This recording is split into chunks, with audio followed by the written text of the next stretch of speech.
ലോകത്തിൽ ഒരു സർവേ നടത്തിയിട്ട് ആ റിസൾട്ട് കാണിക്കുന്നത് 50% ഓഫ് ദി ഫാമിലി ബിസിനസ് ഹൗസുകൾ സക്സഷൻ പ്ലാനിങ്ങിനെ പറ്റി സീരിയസ് ആയിട്ട് ആലോചിച്ചിട്ടില്ല. പ്ലാൻ ചെയ്തിരിക്കുന്നവർ ആ സക്സഷൻ പാർട്ടിലും പ്ലാൻ ചെയ്യാത്തവർ ഫെയിലിയർ പാർട്ടിലും പെടും. പിൻഗാമിയായിട്ട് വരുന്നയാൾ ഫുൾ ആയിട്ട് ആ ബിസിനസ് ഏറ്റെടുക്കുന്നതിന് മുമ്പ് കുറേ കാര്യങ്ങൾ പ്രാവർത്തികമാക്കിയിരിക്കണം. ഫാമിലി ബിസിനസ്സുകളിൽ സാധാരണ അത് പോകുന്നത് as per the bylaw or constitution.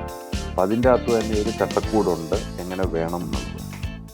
Sir, family ബിസിനസിന്റെ സക്സഷൻ പ്ലാനിങ്ങിൽ ബിസിനസ്സുകാർ ചെയ്യുന്ന ഏറ്റവും വലിയ മിസ്റ്റേക്ക് എന്താണ്?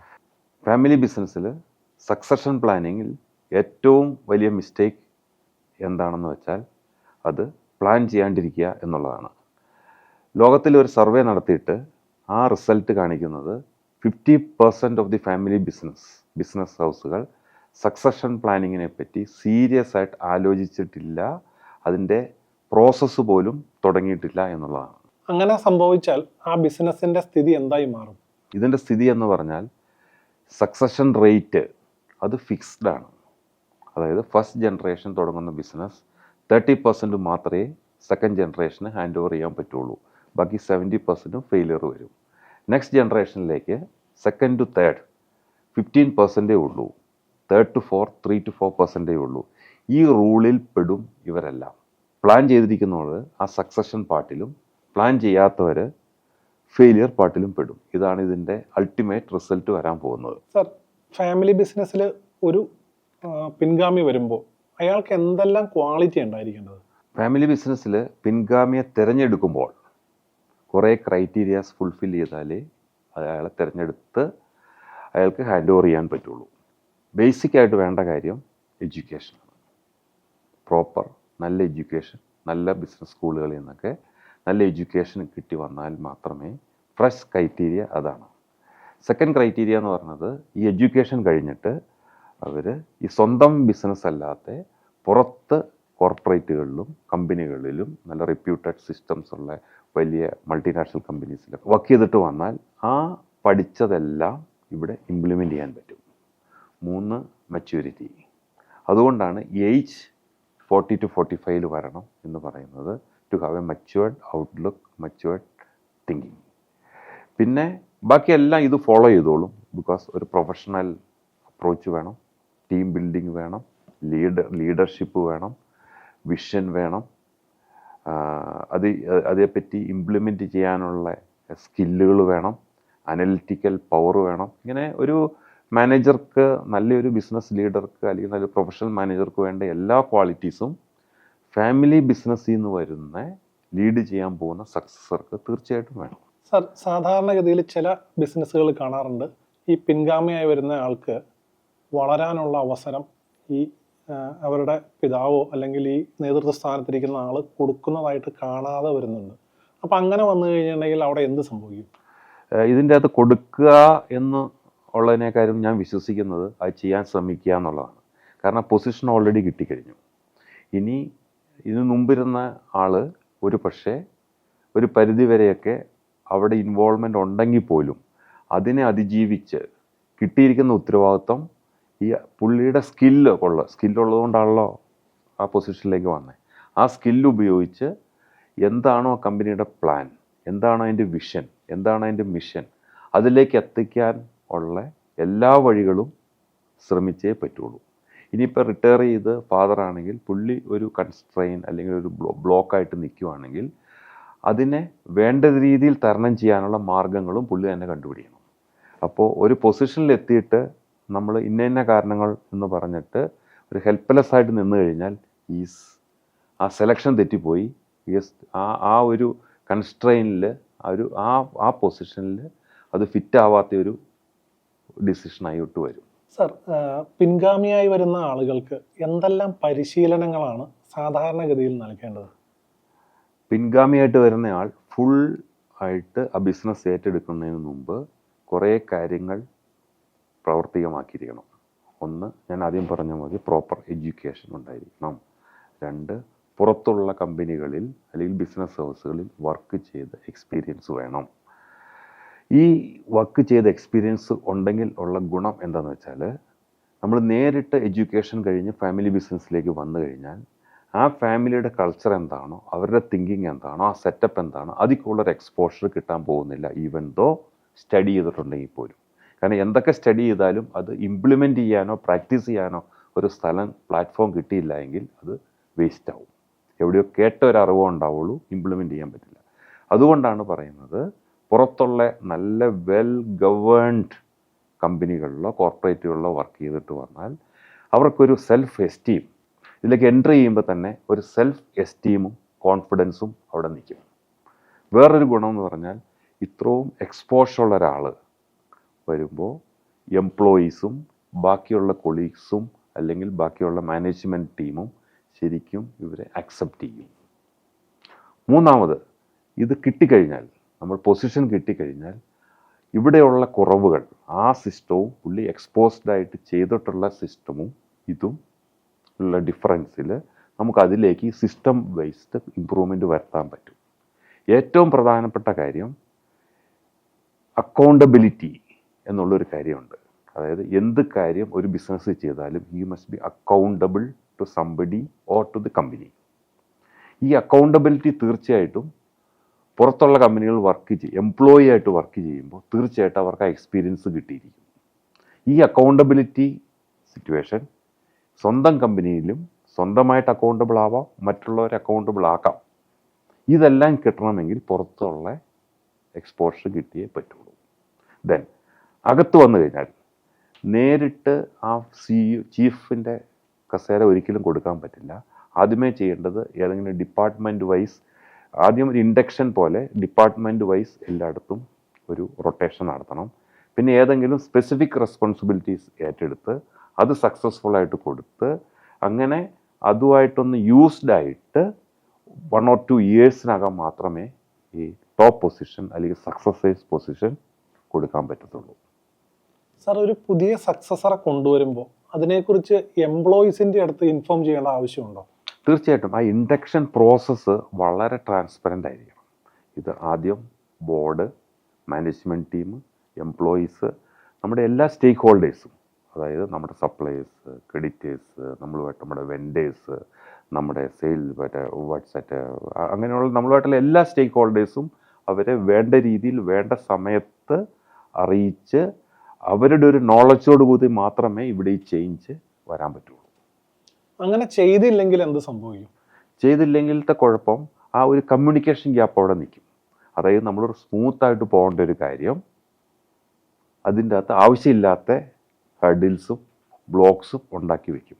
ഫോർ എക്സാമ്പിൾ, പെട്ടെന്ന് നമ്മുടെ ഒരു സപ്ലയർ, പെട്ടെന്ന് ഒരു മേജർ സപ്ലയർ പെട്ടെന്ന് അറിയുവാണ് പഴയ ആൾ അവിടെ ഇല്ല, ഇപ്പോൾ മകനാണ് അല്ലെങ്കിൽ മകളാണ് വന്നിരിക്കുന്നതെന്ന് അറിഞ്ഞാൽ എപ്പോഴും ഒരു ഷോക്കായിരിക്കും. അവർക്ക് അറിയില്ലായിരിക്കും ഇതെങ്ങനെയാണ് ഇനി ഫ്യൂച്ചർ വരാൻ പോകുന്നത്, നമുക്ക് സപ്ലൈ ചെയ്യാൻ പറ്റുമോ, ഡിപ്പെൻഡബിൾ ആണോ, കളക്ഷൻ പേയ്മെൻറ്റ്സിൻ്റെ സിസ്റ്റം എങ്ങനെയായിരിക്കും, അത് വേറെ എന്തെങ്കിലും പ്രശ്നങ്ങളുണ്ടോ. അപ്പോൾ എല്ലാവരെയും കോൺഫിഡൻസിൽ എത്തിച്ചുകൊണ്ട് ഒരു win win situation, management team, employees, stakeholders എല്ലാവരെയും വേണ്ട സമയത്ത് വേണ്ടതുപോലെ അറിയിച്ച് ആ ഒരു ചേഞ്ച് അവിടെ ഗ്ലെയറിംഗ് ആയിട്ട് വരാണ്ട് സ്മൂത്തായിട്ട് വേണം അത് ഹാൻഡ് ഓവർ ചെയ്യാനായിട്ട്. അങ്ങനെ പ്രശ്നങ്ങളുണ്ടായ എന്തെങ്കിലും സംഭവങ്ങൾ സാറിൻ്റെ അറിവിലുണ്ടോ? ഇത് ചെയ്തിട്ടില്ലാത്ത സ്ഥലങ്ങളിലെല്ലാം പ്രശ്നങ്ങളുണ്ടായിട്ടുണ്ട്. കാരണം എംപ്ലോയിയുടെ അക്സെപ്റ്റൻസ് ഏറ്റവും ഇമ്പോർട്ടൻ്റ് ആണ്. കാരണം ഫോർ എക്സാമ്പിൾ, ഫാദർ റിട്ടയർ ചെയ്ത് പോകുന്നു, ഫാദറിൻ്റെ ഒപ്പം അല്ലെങ്കിൽ പോലും 20-30 വർഷമായിട്ടവിടെ വർക്ക് ചെയ്ത എംപ്ലോയീസ് ഉണ്ടാവാം. അവരുടെ കൾച്ചർ, അവർ വർക്ക് ചെയ്ത സ്റ്റൈല്, ഫാദറുമായിട്ട് മിങ്കിൾ ചെയ്ത സ്റ്റൈല്, അവരുടെ റിപ്പോർട്ടിംഗ് സ്റ്റൈല്, ഇതെല്ലാം ഡിഫറെൻ്റ് ആയിരിക്കും. അത് പെട്ടെന്ന് മാറാൻ ഒരിക്കലും അനുവദിക്കരുത്.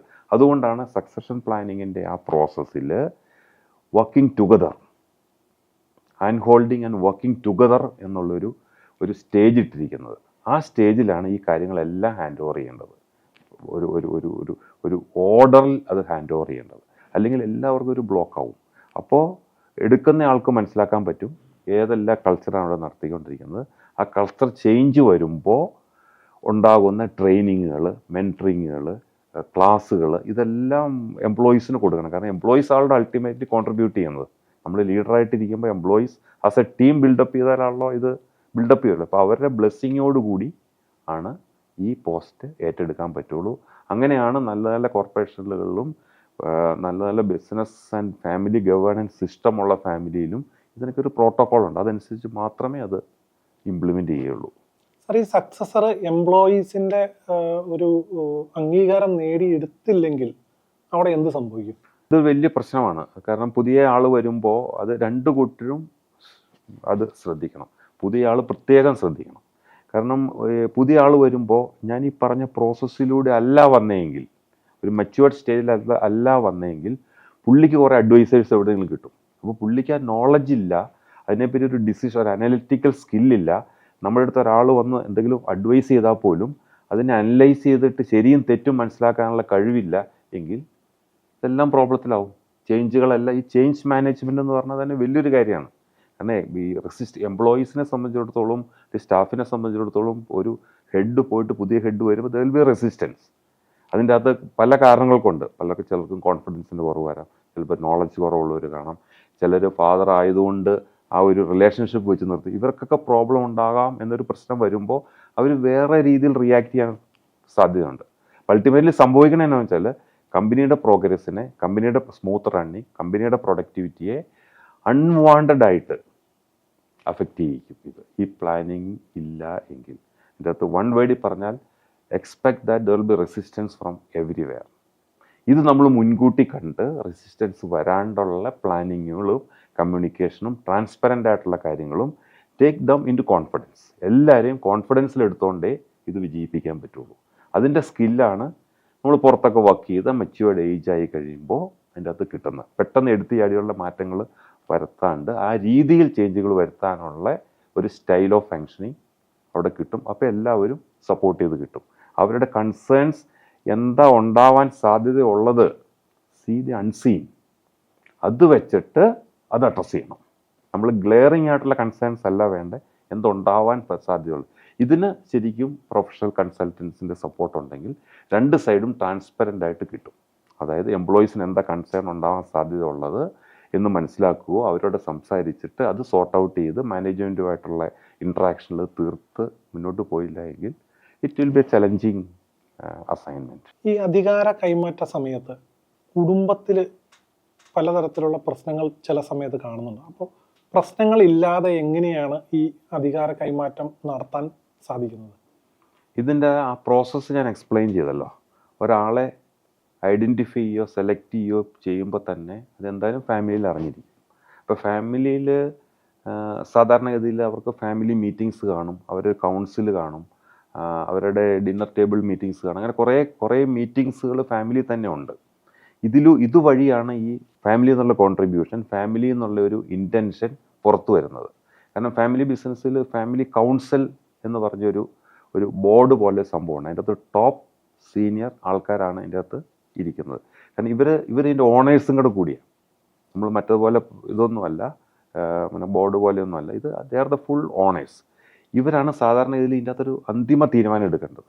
പക്ഷേ ഇവർ സാധാരണ ചെയ്യുന്നത് ഒരു ഔട്ട്സൈഡ് പ്രൊഫഷണൽസിൻ്റെ, ഇതിൻ്റെ അകത്ത് എക്സ്പീരിയൻസ് ആയിട്ടുള്ള ആൾക്കാരുടെ, കമ്പനിയായിട്ട് കൺസൾട്ട് ചെയ്യുന്ന ആൾക്കാർ, ഇവരുടെ എല്ലാ അഭിപ്രായങ്ങളുടെ എടുത്തിട്ടാണ് സാധാരണ ഇത് എടുക്കണേ. അപ്പോൾ പ്രോബ്ലം പെട്ടെന്നൊരു ഡിസിഷൻ മോളിൽ നിന്ന് വരുമ്പോഴാണ് പ്രോബ്ലം ഉണ്ടാകാൻ സാധ്യത. അല്ല, ഇത് ആ വേണ്ട രീതിയിൽ കൗൺസിൽ ചെയ്യുന്നു, താഴേക്കും എല്ലാ ഈ ഫാമിലി മെമ്പേഴ്സിനും. പിന്നെ ഫാമിലി റിട്രീറ്റ് ഒക്കെ ഉണ്ട്. അതായത് നല്ല ഫാമിലി ബിസിനസ് റൺ ചെയ്യുന്നവരൊക്കെ വർഷത്തിൽ ഒരിക്കൽ അവർ ഒന്നിച്ച് 1-2 ദിവസമൊക്കെ സ്ഥലത്ത് പോയി താമസിക്കുക. അപ്പോൾ ഈ കാര്യങ്ങളൊക്കെ ഫോമലായിട്ടും ഇൻഫോമലായിട്ടും ചർച്ച ചെയ്തുകൊണ്ടിരിക്കും. അപ്പോൾ പിന്നെ ആ ഒരു ട്രാൻസ്പെറൻസി, ഇൻഫർമേഷൻ, അഡ്വാൻസ് ഇൻഫർമേഷൻ അവിടെ ഉണ്ട്. പക്ഷേ ഇല്ലാണ്ട് ചെയ്താൽ തീർച്ചയായിട്ടും അത് ബിസിനസ്സിനെ ബാധിക്കത്തക്ക രീതിയിൽ ഫാമിലി പ്രോബ്ലംസ് ഉണ്ടാവും. സാർ, ഈ സക്സഷൻ പ്ലാനിങ്ങിൽ നിർബന്ധമായും തയ്യാറാക്കേണ്ട രേഖകൾ എന്തൊക്കെയാണ്? സക്സഷൻ പ്ലാനിങ്ങൾ ഫാമിലി ബിസിനസ്സുകളിൽ സാധാരണ അത് പോകുന്നത് as per the bylaw or കോൺസ്റ്റിറ്റ്യൂഷനാണ്. അപ്പോൾ അതിൻ്റെ അകത്ത് തന്നെ ഒരു ചട്ടക്കൂടുണ്ട് എങ്ങനെ വേണം എന്നുള്ളത്. പിന്നെ തീർച്ചയായിട്ടും ഇതിൻ്റെ ഈ സ്പെസിഫിക് കേസിൽ ഒരു മിനിറ്റ്സ് ഓഫ് ദ മീറ്റിംഗ്, അല്ലെങ്കിൽ ഈ ഒരു അസൈൻമെൻറ്റിലേക്ക് വേണ്ടിയിട്ട്, അതായത് നമ്മൾ ഐഡൻറ്റിഫൈ ചെയ്യണ സ്റ്റേജ്, ഇൻഡക്റ്റ് ചെയ്യണ സ്റ്റേജ്, ഒന്നിച്ച് ഓടിച്ചുകൊണ്ട് പോകുന്ന സ്റ്റേജ്, ദെൻ ഹാൻഡ് ഓവർ ചെയ്യുന്ന സ്റ്റേജ്, ദെൻ റിട്ടയർ ചെയ്യുന്ന സ്റ്റേജ്. ഈ ഓരോ സ്റ്റേജിലും ചെയ്തിരിക്കേണ്ട കാര്യങ്ങൾ ആദ്യമേ തന്നെ ബൈലോയിലുണ്ടാവും. ഈ ബൈലോ അനുസരിച്ച് ചെയ്യുന്ന നോട്ടുകൾ അല്ലെങ്കിൽ മിനിറ്റ്സുകൾ ഓരോ സ്റ്റേജിലെയും ആദ്യം അത് പ്ലാൻ ചെയ്യണം. ഇങ്ങനെ ആയിരിക്കണം അത് ചെയ്യേണ്ടതെന്ന്. അത് പ്ലാനിങ്ങും അത് നടന്നു കഴിയുമ്പോൾ ഇങ്ങനെയാണ് നടന്നത്, അല്ലെങ്കിൽ നടന്നുകൊണ്ടിരിക്കുമ്പോൾ ഇങ്ങനെയാണ് നടന്നുകൊണ്ടിരിക്കുന്നത്, അതിൻ്റെ ചേഞ്ചുകൾ വേണം എന്നുള്ള രീതിയിൽ ഓരോ സ്റ്റേജിനെയും അത് ഡോക്യുമെൻ്റ് ചെയ്തിട്ട് പ്യുവർലി ഹാൻഡ് ഓവർ ചെയ്ത് റിട്ടയർ ചെയ്യണ വരെയുള്ള ഡോക്യുമെൻറ്റേഷൻ ശരിക്കും വേണം. ഇതിൻ്റെ ഗുണം എന്ന് വെച്ചാൽ ഫ്യൂച്ചറിലേക്ക് വരുമ്പോൾ, അടുത്ത ജനറേഷൻ്റെ ഹാൻഡിങ് ഓവർ വരുമ്പോൾ ഈ നോട്ട്സ് അല്ലെങ്കിൽ ഈ ഒരു മിനിറ്റ്സ് വളരെ യൂസ്ഫുൾ ആയിരിക്കും. ഈ പ്രാവശ്യം ഇങ്ങനെയാണ് ചെയ്തത് എന്നുള്ള രീതിയിൽ. അങ്ങനെ എല്ലാ ആക്ടിവിറ്റീസും പ്രൊഫഷണലി സെറ്റപ്പ് കമ്പനികളിലെല്ലാം അത് മിനിറ്റ് ചെയ്ത് റെക്കോർഡ് ചെയ്ത് തന്നെയാണ് പോകേണ്ടത്. സർ, ഫാമിലി ബിസിനസ്സിൽ ആൺമക്കളുടെ ഭാര്യമാർക്ക് എത്രത്തോളം റോള് കൊടുക്കാം, അവരെ എങ്ങനെ ഈ ബിസിനസ്സിലേക്ക് കൊണ്ടുവരാം എന്നതിനെക്കുറിച്ച് എന്തെങ്കിലും ഒരു സാറിൻ്റെ അഭിപ്രായം പറയാം. ഇത് നമ്മൾ കുറച്ച് മുമ്പ് പെൺകുട്ടികളെ സക്സസർ ആക്കുന്നതിനെ പറ്റി പറഞ്ഞു. ഏതാണ്ട് സെയിം ലോ ഇവിടെ ആപ്ലിക്കബിൾ ആണ്. കാരണം മെയിൻ ബിസിനസ്സിലേക്ക് ഇവരെ സ്ട്രെയിറ്റ് അവേ ഇൻഡക്റ്റ് ചെയ്യുന്നതിന് പകരം എപ്പോഴും നല്ല മോഡൽ എന്ന് പറയുന്നത് ഇവരെ ഒരു സംരംഭകയാക്കി വെച്ചിട്ട് നമ്മുടെ ഫാമിലി ബിസിനസ്, ഈ എക്സിസ്റ്റിംഗ് ബിസിനസ് കണക്റ്റഡ് ആയിട്ടുള്ള ഒരു സംരംഭകയാക്കി വെച്ചിട്ട് ഈ ബിസിനസ്സിൽ വഴി എല്ലാ സപ്പോർട്ടുകളും ചെയ്തു കൊടുക്കുക. അപ്പോൾ അവർ ഇൻഡിപെൻഡൻ്റ് ആയിരിക്കും, അവർക്ക് പ്ലാൻ ചെയ്യാൻ പറ്റും.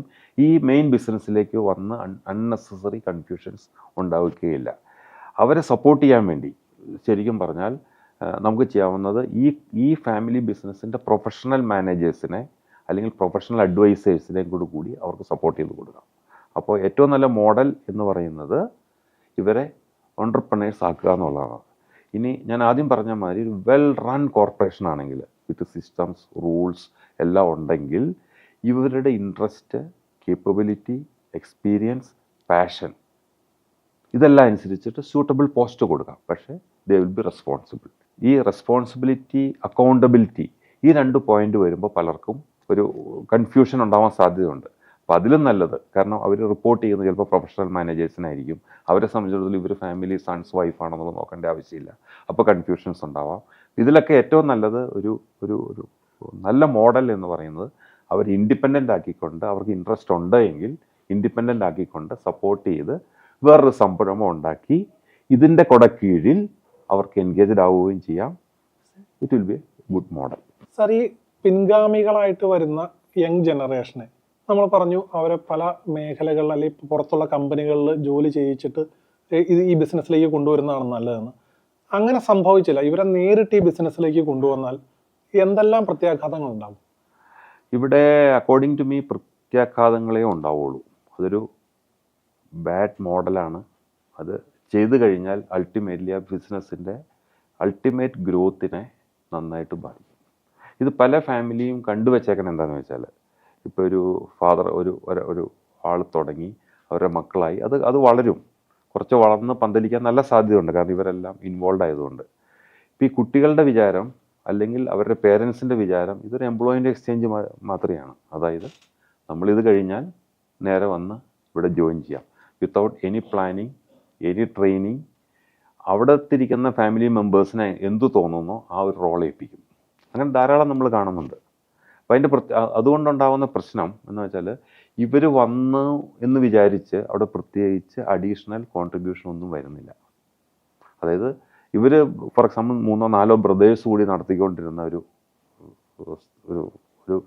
ബിസിനസ്സിലേക്ക് ഇവരുടെ മക്കളും കൂടെ വരണം. അപ്പോൾ ഇവർ ചെയ്തുകൊണ്ടിരുന്ന ജോലി കുറയുകയോ അല്ലെങ്കിൽ ഇല്ലാണ്ടാവുകയോ അല്ലെങ്കിൽ ഷെയർ ചെയ്യുകയോ എന്തെങ്കിലുമൊക്കെ ചെയ്തു പോകുന്നു. പക്ഷേ അൾട്ടിമേറ്റ് കോൺട്രിബ്യൂഷൻ വരുന്നില്ല. അപ്പോൾ ഇതിൻ്റെ അകത്ത് റൂൾ ശരിക്കും എന്താണെന്ന് വെച്ചാൽ പുതിയൊരാൾ ഫാമിലി ബിസിനസ്സിലേക്ക് വന്നാൽ ഒരു വാല്യൂ അഡീഷൻ ആ ബിസിനസ്സിന് കിട്ടണം. That means you should come with some experience, some input which can be adopted here so that company can take a business development plan or diversification plan or innovation. എന്തെങ്കിലും അതിൻ്റെ അകത്ത് additional കിട്ടത്തക്ക രീതിയിലുള്ള value addition ഇല്ലാണ്ട് ഒരു family member പഠിത്തം കഴിഞ്ഞ് ഇവിടെ വന്നിട്ട് ഒരു അഷ്വേർഡ് ജോബിൽ കയറി വർക്ക് ചെയ്ത് കഴിഞ്ഞാൽ ഇതുകൊണ്ട് ഫാമിലി ബിസിനസ്സിന് ഒരു രീതിയിലുള്ള ബെനിഫിറ്റും കിട്ടാനുള്ള സാധ്യതയില്ല. സാർ, ഇങ്ങനെ ഈ പുറത്ത് പഠനമെല്ലാം കഴിഞ്ഞ് പുറത്ത് ജോലി ചെയ്തിട്ട് ബിസിനസ്സിലേക്ക് വരുന്ന ഈ യങ് ജനറേഷനും അവിടുത്തെ ഇവരുടെ മുകളിലുള്ള ആളുകളുമായിട്ട് ക്ലാഷ് ഉണ്ടാവാനുള്ള സാധ്യതയുണ്ടോ? ഇല്ല, പുറത്ത് പോയിട്ട് വരുമ്പോൾ തന്നെ നല്ല എക്സ്പോസ്ഡ് ആയിട്ടാണല്ലോ വരണേ. അവരവിടെ വർക്ക് ചെയ്ത് അതിൻ്റെ സിസ്റ്റംസ് മനസ്സിലാക്കി വരുമ്പോൾ ചിലപ്പോൾ ക്ലാഷുകളൊക്കെ ഉണ്ടാവാം, അതിപ്പോൾ നാച്ചുറലാണ്. പക്ഷെ അതിൽ ഏതാ റൈറ്റ് എന്ന് നോക്കി ബോർഡിനെ പോലെയുള്ള ആൾക്കാർക്ക് തീരുമാനിക്കാമല്ലോ. എന്തും ഈ ക്ലാഷ് എന്തും ഉണ്ടാവണതും ഒരു ഐഡിയ ഇംപ്ലിമെൻ്റ് ചെയ്യുന്ന രീതിക്കാണ്. ഒന്ന് ഐഡിയ അക്സെപ്റ്റ് ചെയ്ത് കഴിഞ്ഞാൽ അത് ഇംപ്ലിമെൻ്റ് ചെയ്യുന്ന രീതിക്കാണ് ഈ പ്രശ്നങ്ങൾ മുഴുവൻ ഉണ്ടാവുക. ഇപ്പം ഇതിനകത്ത് പറ്റണേ ഇത് തമ്മിൽ വ്യത്യാസം ഞാൻ പറയാം. അതായത് വർക്ക് ചെയ്തിട്ട് വന്നിട്ട് ഇത് തമ്മിൽ വ്യത്യാസം ഞാൻ പറയാം. പുറത്ത് വർക്ക് ചെയ്ത് 3-4 വർഷം വർക്ക് ചെയ്ത് എക്സ്പീരിയൻസ് ഒരാളും നേരിട്ട് തന്നെ ഒരു ഫാമിലി മെമ്പറും തമ്മിലുള്ള വ്യത്യാസം എനിക്ക് ധാരാളം ഫീൽ ചെയ്തിട്ടുണ്ട്. അത് നമ്മൾ പോയിട്ട് അവിടെ ചേഞ്ചസോ സിസ്റ്റംസോ ഗവേണിങ് സിസ്റ്റംസോ നമ്മൾ പോയിട്ട് അവിടെ സിസ്റ്റംസ് ഇംപ്ലിമെൻറ്റേഷൻ ഗവേണൻസ് ബെറ്റർ ആക്കുന്നു, പ്രൊഫഷണലൈസേഷൻ കൊണ്ടുവരുന്നു, ഇങ്ങനെയെല്ലാം കൊണ്ടുവരാനായിട്ട് നമ്മൾ സംസാരിക്കുമ്പോൾ ഇവർ എവിടെയോ കേട്ടിട്ടുണ്ട്, അത് പഠിച്ചപ്പോൾ കേട്ടതാണ്, അതേ സമയത്ത് ഇംപ്ലിമെൻ്റ് ചെയ്തിട്ടില്ല. അപ്പോൾ നമ്മുടെ ചലഞ്ച് എന്ന് പറയുന്നത് ഇങ്ങനൊരു സിസ്റ്റം ഉണ്ട് എന്ന് ഇവരെ പഠിപ്പിക്കണം, ഇമാജിൻ ചെയ്യിക്കണം. കാരണം ഇവരാണ് സിസ്റ്റംസ് സക്സസറായിട്ട് സിസ്റ്റംസ് ഇംപ്ലിമെൻ്റ് ചെയ്ത് മുന്നോട്ട കമ്പനികളിലെ മാറ്റങ്ങൾ വരുത്തി പോകേണ്ടത്. അത് വരുത്തി ഇവർ കാണാത്ത ഒരു കാര്യത്തെപ്പറ്റി നമ്മൾ പറഞ്ഞ് മനസ്സിലാക്കണം. ഇങ്ങനെ ഒരു സാധനമുണ്ട്, എസ്പെഷ്യലി ഇൻ ഹ്യൂമൻ റിസോഴ്സ്. ആ ഒരു ചലഞ്ച് ശരിക്കും അവിടെ ഉണ്ട്. അതേസമയത്ത് പുറത്ത് 4-5 വർഷം വർക്ക് ചെയ്ത ആൾക്കാരുണ്ട്, പെട്ടെന്ന് പറയുമ്പോൾ ഇതെല്ലാം മനസ്സിലാവും. ഇംപ്ലിമെൻറ്റേഷൻ അവർ ആ ഓണർഷിപ്പ് എടുത്ത് അത് ഇംപ്ലിമെൻ്റ് ചെയ്തോളും, പുതിയ സിസ്റ്റംസും പ്രൊസീജിയേഴ്സും എന്തെങ്കിലും. ഈ ഡിഫറൻസാണ്. മറ്റത് കുറച്ചുകൂടെ ഫാസ്റ്റായിട്ട് കൊണ്ടുപോകും. അതായത് അവർക്ക് അറിയാവുന്ന കാര്യം ഒരു ഡിഫറെൻറ്റ് മോഡലിൽ, കാരണം അവിടെ പഠിച്ച അതേപടി ആവണമെന്നില്ല, സെയിം കോൺസെപ്റ്റ് ഈ ഫാമിലിക്ക് സ്യൂട്ടബിൾ ആവുന്ന രീതിയിൽ ഇംപ്ലിമെൻ്റ് ചെയ്യാൻ പറ്റും, provided they have exposure, they have knowledge. മറ്റവർക്ക് അതില്ല. ഏറ്റവും വലിയ ഇത് എന്ന് വെച്ചാൽ അക്കൗണ്ടബിലിറ്റിയാണ്.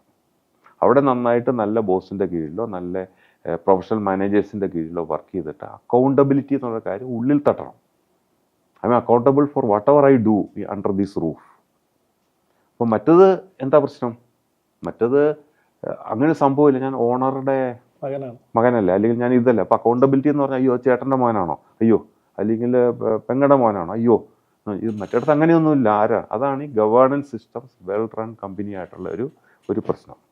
പിന്നെ വേറൊരു അപകടം, നമ്മളിത് കൈ കിട്ടിക്കഴിയുമ്പോൾ unless there is a fine line between that owner and manager. അതായത് we are managing a business, somebody has to manage it. ആർക്കെങ്കിലും മാനേജ് ചെയ്യണ്ടേ? ഈ മാനേജ് ചെയ്യുന്ന ആൾ ഇഫ് ഈസ് കം വിത്ത് ആ ഓണർഷിപ്പ് എന്നുള്ളൊരു ഒരു പദവിയോടുകൂടി, അതായത് പവറാണ് ഇയാൾക്ക് കിട്ടുന്നത്, ഈ പവർ സപ്പോർട്ടഡ് ബൈ ഓണർഷിപ്പ്, ഇത് വല്ലാത്തൊരു ഡേഞ്ചർ സീനാണ്. ഈ മറ്റുള്ള പ്രൊഫഷണൽ മാനേജറും മറ്റേ ഇവരും തമ്മിലുള്ള വ്യത്യാസം എന്ന് വെച്ചാൽ പ്രൊഫഷണൽ മാനേജർക്ക് ഓണർഷിപ്പ് ഇല്ല, is accountable to the board or to the owner. ഓണറും ഈ മാനേജ് ചെയ്യുന്ന ആൾ ഒന്നായാൽ പിന്നെ അതിൻ്റെ അകത്ത് അക്കൗണ്ടബിലിറ്റി ഇല്ലല്ലോ. ഇതൊക്കെയാണ് സാധാരണ ഫാമിലി ബിസിനസ്സുകളിൽ നമ്മൾ കണ്ടുവരുന്ന പ്രശ്നങ്ങൾ. ആ ഫൈൻ ലൈൻ പലരും ലംഘിക്കും. I'm the owner so do this. അങ്ങനെ ഒരു സംഭവം വിജയിക്കില്ല.